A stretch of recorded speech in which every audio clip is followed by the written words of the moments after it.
Hi friends, welcome to Chennai Food. சாதாரணமாக இடியாப்பம் செய்கிறதா இருந்தால் நம்ம அரிசியை கழுவி காய வச்சு மிஷினுக்கு கொண்டு போய் மாவு அரைச்சி அதை பதப்படுத்தி அதுக்கப்புறமா தாங்க இடியாப்பம் செய்வோம். இந்த எந்த ப்ராசஸுமே இல்லாமல் ரொம்ப ஈஸியாக இடியாப்பம் எப்படி செய்கிறதுன்னு பார்க்க போகிறோம். வாங்க பார்க்கலாம்.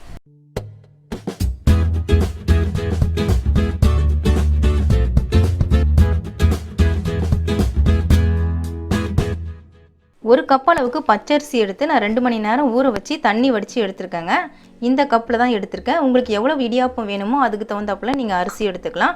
ஆனால் 2 மணி நேரம் ஊற விட்டுட்டு அதுக்கப்புறம் தண்ணி வடித்து எடுங்க. இதை மிக்ஸி ஜாருக்கு மாற்றிக்கலாம். கொஞ்சம் கொஞ்சமாக தண்ணி சேர்த்துட்டு தோசை மாவு பதத்துக்கு அரைச்சி எடுத்துக்கலாம். நல்லா நைஸாக அரைச்சி எடுத்துக்கோங்க. மொத்தமாக தண்ணி சேர்க்காதீங்க, கொஞ்சம் கொஞ்சமாக சேர்த்து அரைச்சிக்கோங்க. எனக்கு 3/4 டம்ளர் போல் தண்ணி செலவாச்சுங்க. பாருங்கள், இந்த மாதிரி நல்லா தண்ணியாக அரைச்சிக்கலாம். மாவு நல்லா நைஸாக இருக்கணும், திரியாக இருக்கக்கூடாது, நல்லா நைஸாக அரைப்படணும். இந்த மாதிரி அரைச்சிக்கோங்க. இது புழுங்கலரிசி பச்சரிசி ரெண்டுத்துலேயுமே நீங்கள் செய்யலாம். இதில் கொஞ்சமாக உப்பு சேர்த்து விட்டுக்கலாம். நான் 1/4 ஸ்பூன் அளவுக்கு சால்ட் எடுத்துருக்கேன், அதை இதில் சேர்த்துட்றேன். சேர்த்துட்டு லைட்டாக கலந்துருங்க. நீங்கள் அரைக்கிறதுக்கு அரிசி போடும்போதே கூட நீங்கள் சால்ட்டு சேர்த்து விட்டு அரைச்சிக்கலாம். நான் அப்போ போடலை, அதனால் இப்போ சேர்த்து விட்டுட்டேன். இந்த மாவை வச்சு தாங்க நாம் இடியாப்பம் ரெடி பண்ண போகிறோம். அரைச்ச மாவை கலர்றதுக்காக நான் அடுப்பு ஆன் பண்ணிவிட்டு அடுப்பில் பேன் வச்சுருக்கேங்க. 1 டேபிள் ஸ்பூன் அளவுக்கு ஆயில் சேர்த்துக்கலாம். உங்களுக்கு ஆயில் வேண்டாம்னா நெய் சேர்த்துக்கோங்க. மாவு நல்லா ஒட்டாமல் சுருண்டு வரும், அதுக்காக தான் எண்ணெய் சேர்க்குறோம். அரைச்ச மாவை இதில் சேர்த்து விட்டுடலாம். ஜார்லேயே கொஞ்சம் தண்ணி சேர்த்து நான் இதில் சேர்த்துக்கிறேன், மாவுலாம் ஒட்டிகிட்டு இருக்கிறதுனால. மாவு சேர்த்ததுக்கப்புறமா அடுப்பு சிம்மில் வச்சுட்டு மெதுவாக கலரி விட்டுட்டே இருங்க. நல்லா சுருண்டு வரணும், தண்ணி எல்லாம் வற்றி மாவு நல்லா திக்காக சுருண்டு வரணும். அது வரைக்கும் நீங்கள் சிம்மில் வச்சுட்டு கலரி விட்டுட்டே இருங்க.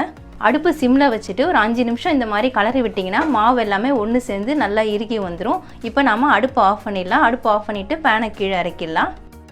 கைப்பு இருக்கிற சூடு வரணும், அது வரைக்கும் கொஞ்சம் நேரம் ஆறட்டும். ஆறினதுக்கப்புறமா ஒன்று சேர்த்து பிசைஞ்சிக்கலாம். கிளறி எடுத்த மாவை நான் பவுலுக்கு மாற்றிட்டேங்க. பவுலுக்கு மாற்றிட்டா சீக்கிரமாகவே மாவு சூடு ஆறிடும். இப்போ பாருங்கள், எல்லாத்தையும் நல்லா ஒன்று சேர்த்து இந்த மாதிரி பிசைஞ்சு எடுத்துக்கோங்க. பாருங்கள், நான் நல்லா பிசைஞ்சு எடுத்துட்டேன். கையில் எண்ணெய் எதுவுமே தொடலை, ஆனால் மாவு ஒட்டலை. பாருங்கள், நல்லாவே மாவு வெந்துட்டுருக்கு. இப்போ இதை சின்ன சின்னதாக நம்ம உருட்டி எடுத்துக்கலாம். இந்த மாதிரி ரோல் பண்ணிக்கோங்க. ரோல் பண்ணிவிட்டு இதை பிளேட்டில் வச்சுக்கலாம். இதே மாதிரி எல்லா மாவையும் நம்ம உருட்டி எடுத்துக்கலாம். பாருங்கள், நான் சின்ன சின்னதாக இந்த மாதிரி பிடிச்சி வச்சுருக்கேன். இதை நம்ம ஆவியில் மறுபடியும் வேக வைக்க போகிறோம். வேக வைக்கிறதுக்காக நான் இட்லி பாத்திரத்தை அடுப்பில் வச்சுருக்கேன். நீங்கள் மாவு பிசையும் பொழுது நீங்கள் இட்லி பாத்திரத்தை அடுப்பில் சிம்மில் வச்சுருங்க. இட்லி தட்டில் நான் லேசாக எண்ணெய் தடவி வச்சுருக்கேன், ஒட்டாமல் வரத்துக்காக. அதில் இதில் வச்சு விட்டுடலாம். ஏற்கனவே வெந்த மாவு தாங்க, ஒரு 5 நிமிஷம் வெந்தாலே போதும். பிகினர்ஸ் கூட இந்த இடியாப்பத்தை ரொம்ப ஈஸியாக செய்யலாம், அவ்வளோ ஈஸி மெத்தட் இது. அடுப்பு மீடியம் ஃப்ளேமில் வச்சுட்டு 5 நிமிஷம் வேக விட்டுருங்க. அடுப்பு மீடியம் ஃப்ளேமில் வச்சுட்டு 5 நிமிஷம் நான் மூடி போட்டு விட்டேங்க. இப்போ 5 நிமிஷம் ஆயிடுச்சு. பாருங்கள், இந்த மாவு எல்லாமே நல்லா வெந்துருச்சு. இந்த உருட்டி வேக வச்ச மாவை தான் நம்ம இடியாப்பம் குழலில் போட்டு இடியாப்பம் பிழிய போகிறோம். கொஞ்சம் நேரம் ஆற விட்டுட்டு கொஞ்சம் கை பொறுக்கிற சூடு வந்ததுக்கப்புறமா நம்ம இடியாப்பம் குழலில் போட்டு பிழியறதுக்கு ஸ்டார்ட் பண்ணிடலாம். நான் இடியாப்பம் பிழியறதுக்காக மரத்தினால செஞ்ச இடியாப்ப குழல் தாங்க எடுத்திருக்கேன். இதில் சின்ன சின்ன ஹோல்ஸ் இருக்கும். உங்ககிட்ட இந்த குழல் இல்லைன்னா நீங்கள் முறுக்கு குழல்லையே ஓமப்பொடி அச்சு இருக்கும், அதை போட்டுட்டு நீங்கள் பிழிஞ்சிக்கலாம். இப்போ ஒரு பீசஸாக இதில் போட்டுக்கலாம். போடுறதுக்கு முன்னாடி இதில் கொஞ்சம் ஆயில் தடவி விட்டுட்டு நீங்கள் யூஸ் பண்ணுங்கள். இதை எடுத்து நான் இதில் போட்டுடுறேன். ஒரு பீஸ் இதில் எனக்கு கரெக்டாக இருக்குது.